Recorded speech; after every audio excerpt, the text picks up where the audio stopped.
सुका मेवा, वेलची घातलेला गरम गरम शिरा कोणाला आवडतो? आमच्या शंभू बाळांना, हो ना? अहो घ्या.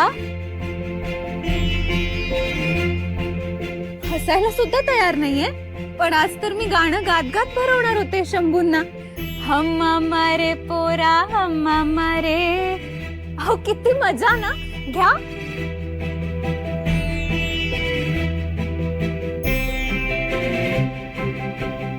असं तोंड फुगवून रागवून नाही हा बसायचं. मामीवर रागवलायत ना, अहो मग बोला, रागवा मला, पण असा अबोला नाही हा धरायचा. अहो तुमची सखू मामी तुमच्यावर किती किती प्रेम करते, किती माया करते, विसरलात का? अहो घ्या ना, शिरा तरी घ्या. मला नकोय शिरा. आणि तू माझ्याशी बोलू नकोस हा.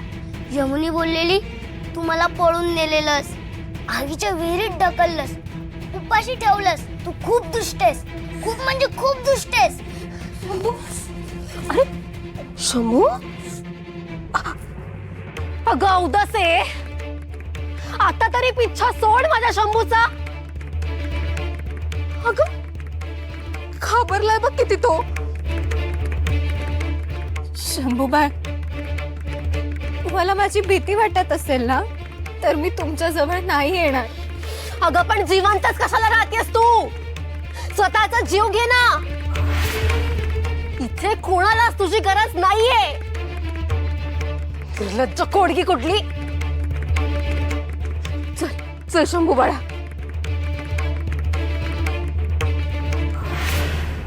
अगं यासने बी संशय आलता का ती सखूच आहे?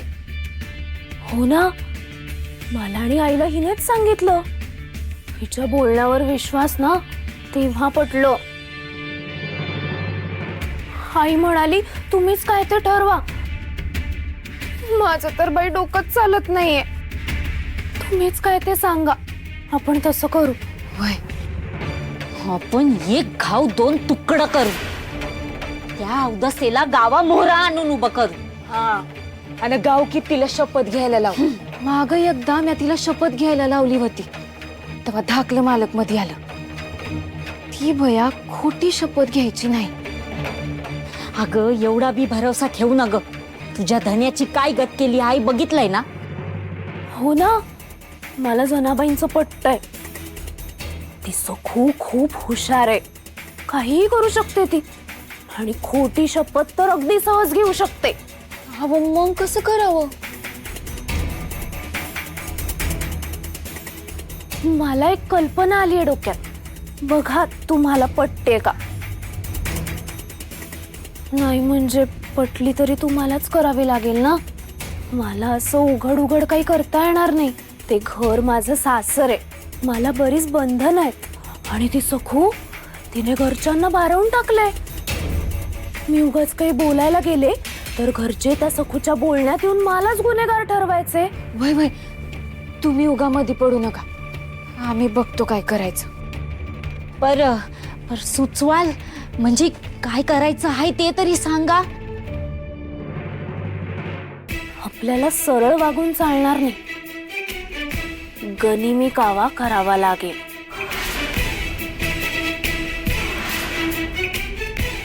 म्हणजे नरभक्षक जनावराला पकडायचं असेल तर आपल्याला त्याच्या समोर आमिषाचं सावज ठेवावं लागतं.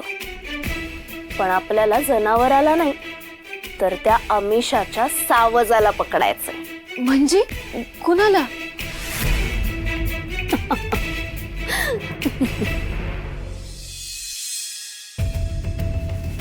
थकले ग बाई मी आज. किती मेली ती मरमर करायची. सखू, तुझं काम आटपलं ना की तू जेवून घे. हो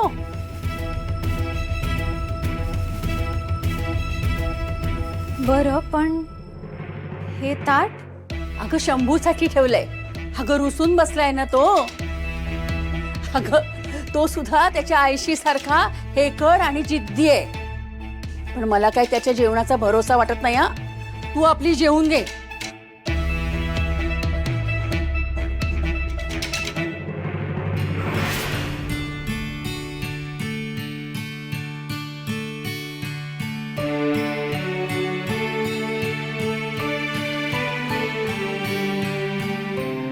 त्या सगळ्या भयंकर गोष्टी खऱ्या मानून रागवल्यात ना माझ्यावर, अहो ते होणारच. हळवे आहात ना तुम्ही, पण शंभूबाई, तुमच्या पोटात अन्नाचा कण नाही तर मी तरी कशी जेवू? शंभू बाळा, जेवणावरती असं कोणी रागावतं का रे? असं काय करतोस रे बाळा? चल थोडस खाऊन घे. असं उपाशी झोपलं ना की रात्री स्वप्नात राक्षस येतो.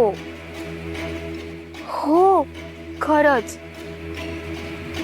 चल चल, आज मी भरवणार माझ्या बाळाला.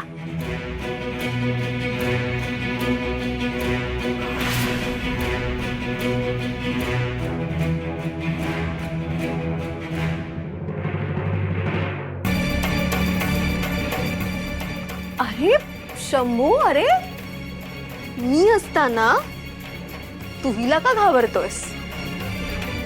ये ये, असा पुढे ये.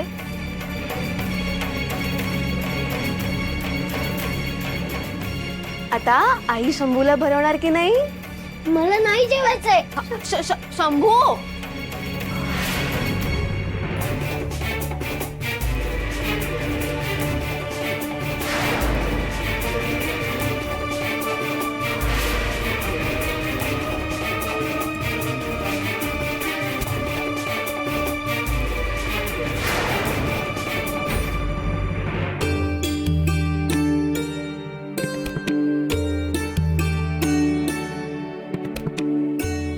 विठुराया, शंभू बाळांचा त्रास मला नाही बघवते रे.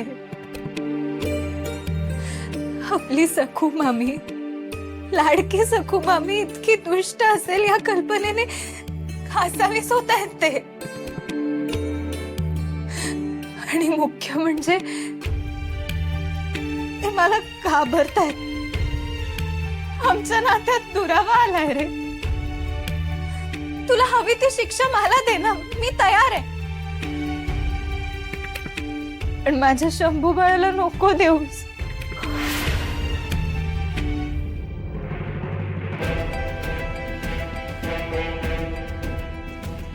अरे शंभू, दिवसभर बागडतोस ना रे, झोप ना आता.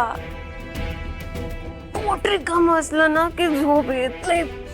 अगं यमुने, पहिले गोष्ट सांग ना, मग लगेच झोप लागेल. एक होता ससा. ससा लपला बिळात. काय ग यमुने, तू सारखी सारखी एकच गोष्ट सांगतेस. तू एक काम कर, तू गोष्ट नको सांगू, तू ना गाणं म्हण. अगं म्हण ना गाणं.